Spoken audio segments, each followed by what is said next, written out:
So 2001 ஜனவரி 16th வந்து நம்ம company வந்து ஸ்டார்ட் பண்ணுறோம், கிரசன்ட் கன்ஸ்ட்ரக்ஷன் அண்ட் ரியல் எஸ்டேட்னு சொல்லிட்டு.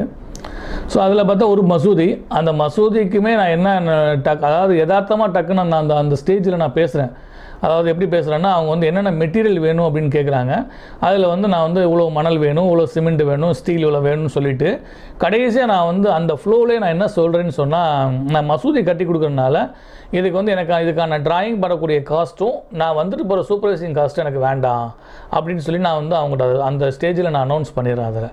ஸோ அது கூட நமக்கு வந்து இப்போ வளர்ந்ததுக்கு ஒரு ரீசனாக இருக்கலாம். ஸோ அதுக்கப்புறம் வந்து இந்த கன்ஸ்ட்ரக்ஷன் போயிட்டு இருக்குது. அதோடைய ஒரு ஸ்லாப் காங்கிரீட் போட்டோடனே திருப்பூருக்கும் ஊத்துக்குளிக்கும் நிறைய ரிலேஷன்ஷிப் இருக்குது. ஸோ அதுலேருந்து ஒருத்தர் வந்து அந்த இதை பார்க்குறாரு. அது போக ஊரில் திருப்பூரில் ஒரு பிரமுகர் வந்து நம்ம வந்து அதாவது நான் வந்து உங்களுக்கு ப்ரீவியஸாக சொன்னேன் ஒரு மிஸ்டர் லியாக்கத் அலின்னு சொல்லிட்டு அவருடைய மாமனார்